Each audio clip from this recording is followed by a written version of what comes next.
Assalamualaikum warahmatullahi wabarakatuh. Selamat sore sahabat dan rekan sekalian.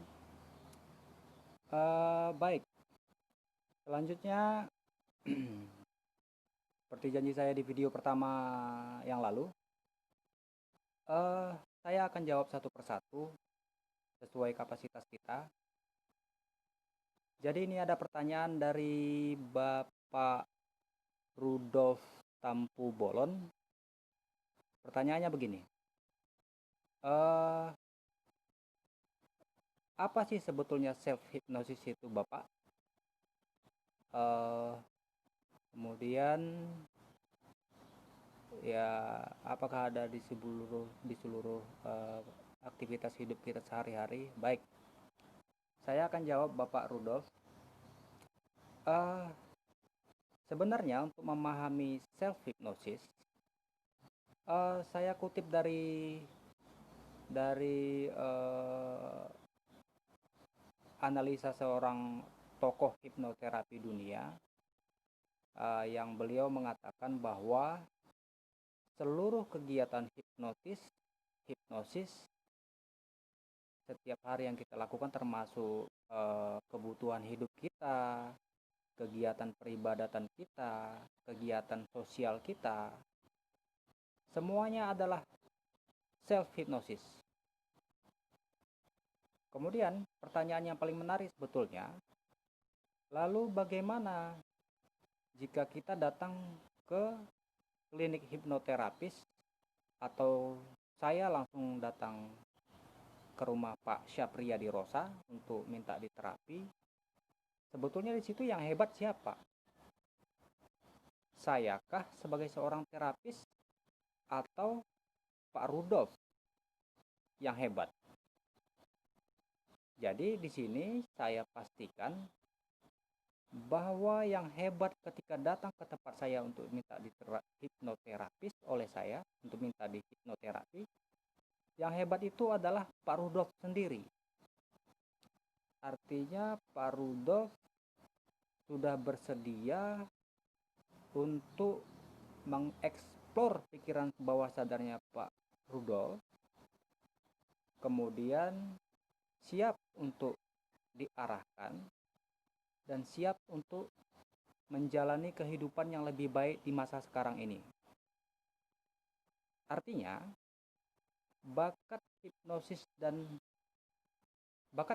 yang ada di dalam tubuh kita sekarang ini sudah ada semenjak kita dibuahi pertama kali di dalam rahim ibu kita masing-masing. Sehingga saya berani pastikan bahwa bakat hipnosis yang ada di setiap tubuh manusia itu ada, dan itu tidak tidak tidak perlu malu untuk bertanya kepada orang-orang yang paham di bidang hipnosis dan hipnoterapi. Hanya saja kita tidak memahami itu karena memang kita tidak mendalami bidang itu, hipnosis dan hipnoterapi tadi, sehingga kita tidak tahu membedakan mana pikiran sadar dan mana pikiran bawah sadar. Sebetulnya pikiran bawah sadar dan pikiran sadar kita setiap hari kita gunakan. Bahkan sampai dengan kegiatan peribadatan kita, apapun agamanya, pikiran bawah sadar dan pikiran sadar tetap kita gunakan. Termasuk di situ juga self hypnosis kita. Hanya saja terkadang kita terlalu fanatik, kalau saya sebut dengan fanatik buta. Kita hanya mengikuti apa kata para tetua kita, sehingga kita tidak berani mengkritisi.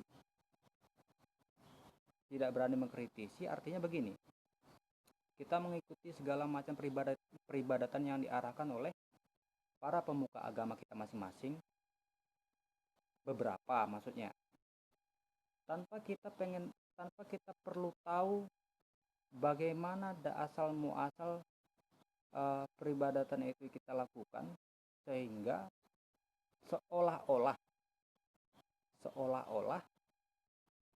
berdoa seumur hidup, berusaha seumur hidup, tapi banyak yang merasa bahwa doanya itu tidak terkabul.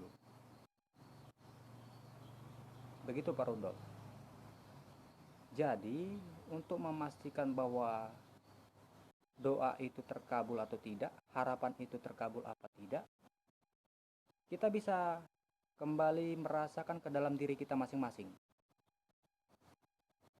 Apakah ketika kita berdoa dan memanjatkan harapan kita kepada Sang Maha Kuasa, apakah kita benar-benar berada di situ? Pertanyaannya di situ yang paling kritis kalau menurut saya. Mestinya kita juga berani berpikir kritis di saat kita beragama. Mestinya kalau kami di Islam, mestinya amar ma'ruf nahi mungkar itu kita jalankan. Kalau saya salah tolong dikoreksi nanti. Bisa dikomentari, video ini bakal saya bagikan juga. Artinya sebetulnya amar ma'ruf nahi mungkar ini yang pertama di dalam diri kita masing-masing, dengan segala keyakinan dan kepercayaan kita beribadah tujuannya adalah untuk kebaikan. Tapi di kehidupan kita sehari-hari, bukankah kita sering juga melakukan